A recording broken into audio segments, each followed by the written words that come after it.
और बिहार के समाज चेतना भी नहीं है कि हम अपनी बेटी के लिए लड़े, अपनी माँ के लिए लड़े, अपनी बहनों के लिए लड़े। जब हम नहीं थे तो तब लोगों को बोलना चाहिए।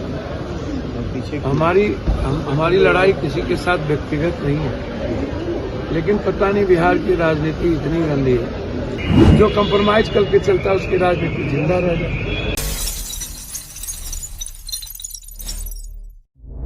आवाज जनता की। नमस्कार, मैं हूं आशा राय और आप देख रहे हैं न्यूज पीआर। शुक्रवार को जेल से रिहा होने के बाद पूर्णिया सांसद पप्पू यादव दिल्ली के लिए रवाना हो गए।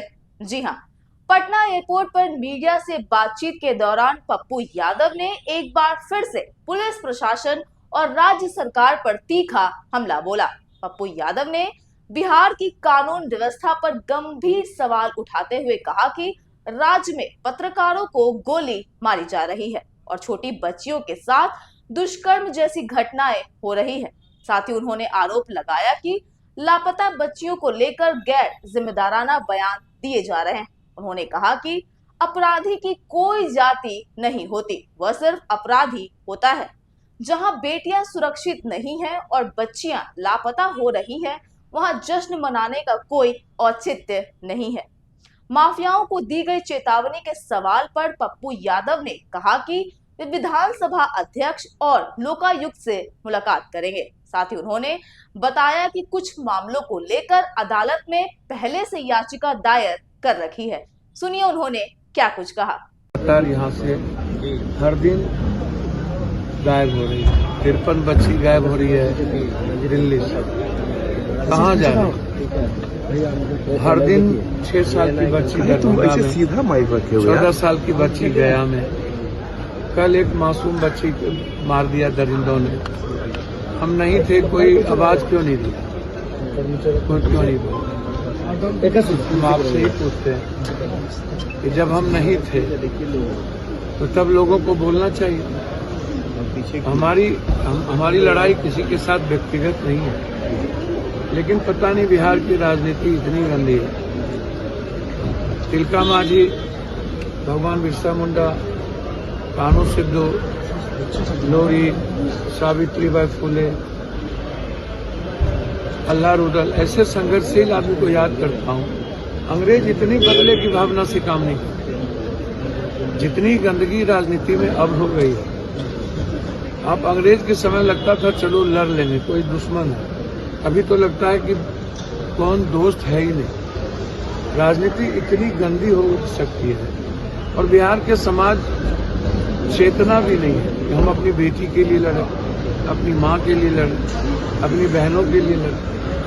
ये है ही नहीं तो कौन उठाएगा? सच बोलने की आप जिस तरीके से पीएमसीएच में 24 घंटे में एक बोतल पानी तक नहीं दिया, रात भर 7 दिन डरे रहते थे कि लोग कोई नया मुकदमा न करे, जेल में कोई केस न करवा, मरवा न दे, क्योंकि ये किसी हद तक जा सकते हैं। लगभग पॉलिटिशियन कंप्रोमाइज करके चलते हैं। हम तो किसी व्यक्ति विशेष के खिलाफ हैं नहीं, तो जो कंप्रोमाइज करके चलता है उसकी राजनीति जिंदा रह जाए। तो मैं स्पीकर साहब से मिलने जा रहा हूँ, अपना इलाज भी कराने जा रहा हूँ और इस मजबूरी है। क्या राजनीति सही लोगों के लिए करने का जगह बिहार रहा कि नहीं?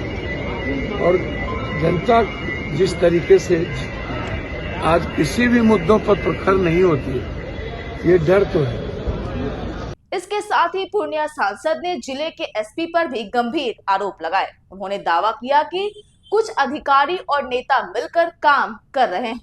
खेमका हत्याकांड और रूपेश हत्याकांड का जिक्र करते हुए उन्होंने कहा कि इन मामलों में शामिल लोगों का जल्द ही वो बड़ा खुलासा करेंगे। तो साफ है, जेल से बाहर आते ही पप्पू यादव के तीखे बयानों ने बिहार की सियासत और कानून व्यवस्था को लेकर नई बहस छेड़ दी है।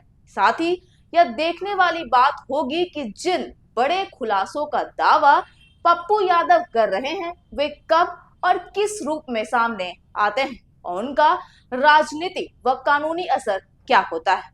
फिलहाल तो इस रिपोर्ट में इतना ही। ऐसी ही लेटेस्ट खबरों से अपडेट रहने के लिए आप हमारे चैनल को सब्सक्राइब करें और देखते रहिए न्यूज पीआर।